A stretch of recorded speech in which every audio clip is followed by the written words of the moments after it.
Ya Destura Khode Utausi Melek.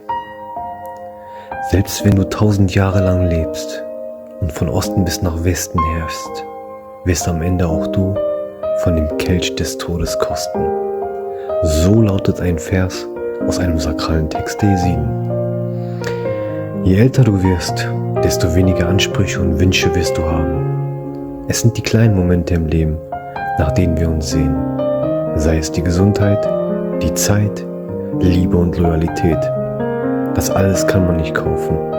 Und am Ende zählt weder dein Status noch dein Besitz.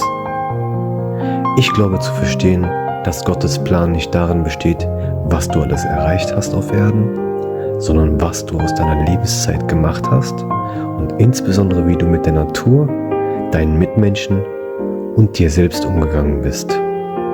Konzentriere dich also auf das, was du bist und was du hast. Erkenne deinen Wert und glaube an dich und wofür du stehst, denn so findest du auch den Glauben und die Verbindung zu Gott.